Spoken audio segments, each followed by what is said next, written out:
Assalamualaikum warahmatullahi wabarakatuh. Shalom, Om Swastiastu, Namo Buddhaya, dan salam sejahtera untuk kita semua. Senang sekali saya atas nama Tony dan rekan saya atas nama Eklesion, Titis, Nurfarah, dan Elizabeth diberi kesempatan untuk menyampaikan materi yang cukup menarik, yaitu membahas terkait hak paten. Selanjutnya, kami juga mengucapkan terima kasih sebesar-besarnya kepada Ibu Nur Samsam selaku dosen pengampu mata kuliah Hukum Kekayaan Intelektual karena telah memberikan kami materi yang cukup menarik dan cukup interesting terkait pembahasan hak paten, di mana materi ini tentunya sangat bermanfaat bagi kami ke depannya. Adapun pembahasan mengenai hak paten di sini terbagi atas pengertian dari hak paten, dasar hukum dari hak paten, subjek dan objek hak paten, jenis-jenis hak paten, syarat dan prosedur dalam memenuhi hak paten, serta perlindungan hukum bagi pemegang hak paten. Tanpa berlama-lama lagi, mari kita saksikan pembawaan materi dari rekan-rekan saya. Yang pertama adalah pengertian hak paten. Paten adalah hak eksklusif yang diberikan negara kepada inventor atas hasil invensinya untuk melaksanakannya sendiri atau memberi izin kepada orang lain dalam jangka waktu tertentu. Oke, adapun dasar hukum hak paten ada dibagi menjadi 3. Yang pertama adalah Undang-Undang Nomor 14 Tahun 2001 dan diatur perubahan menjadi Undang-Undang Nomor 13 Tahun 2016. Kemudian hak paten juga diatur dalam Undang-Undang Nomor 6 Tahun 2023. Materi yang selanjutnya adalah subjek, objek, dan jenis-jenis dari hak paten. Subjek hak paten menurut Undang-Undang Nomor 13 Tahun 2016 adalah pihak yang memiliki hak paten, yaitu inventor atau orang yang menerima lebih lanjut hak inventor tersebut. Selanjutnya ada objek hak paten. Objek hak paten adalah inovasi, temuan, invensi, inovasi dalam bidang teknologi yang dapat digunakan dalam industri adalah subjek dari paten. Selanjutnya adalah jenis-jenis dari hak paten. Jenis-jenis hak paten yang pertama adalah paten biasa. Paten biasa adalah penemuan yang belum pernah ada, sedangkan paten sederhana adalah penemuan yang belum pernah ada dan pengembangannya. Baik, selanjutnya di sini saya akan menjelaskan mengenai syarat permohonan hak paten, di mana dalam Undang-Undang Nomor 13 Tahun 2016 pada pasal 20 dari ayat 1 sampai ayat yang ketiga dijelaskan bahwa hak paten itu wajib dilaksanakan di Indonesia, di mana dari pembuatannya, pengimporan, melisensikannya itu dilaksanakan di Indonesia. Dari pasal tersebut itu ada 4 syarat yang harus dipenuhi.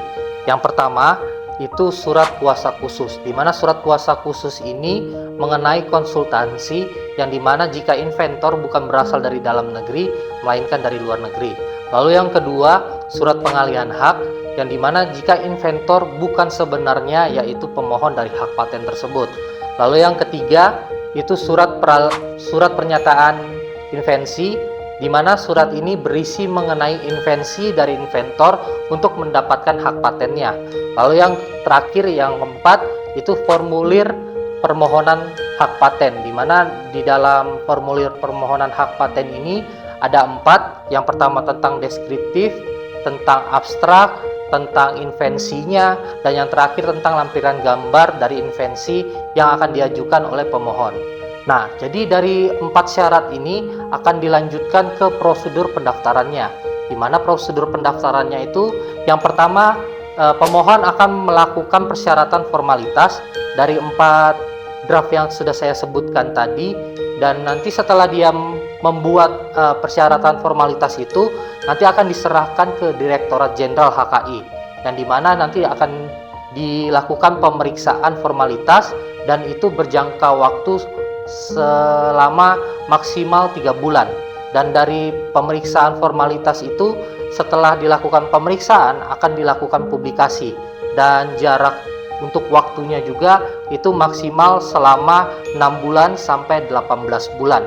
Nah, jadi teman-teman dari pemeriksaan formalitas ini sampai ke pemeriksaan substantif nanti itu maksimal waktu yang akan ditunggu oleh pemohon itu selama maksimal 36 bulan.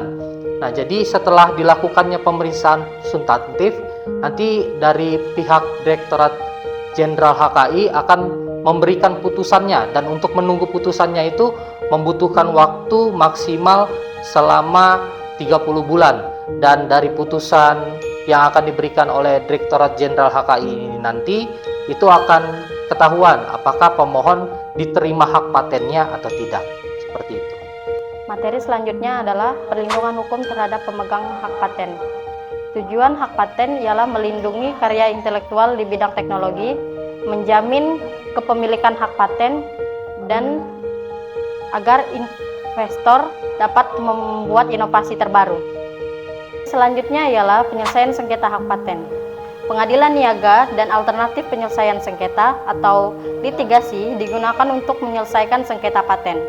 Jika sengketa diselesaikan melalui litigasi dan hasilnya adalah putusan win-lose solution, pihak satu merasa puas tetapi pihak yang berbeda merasa tidak puas.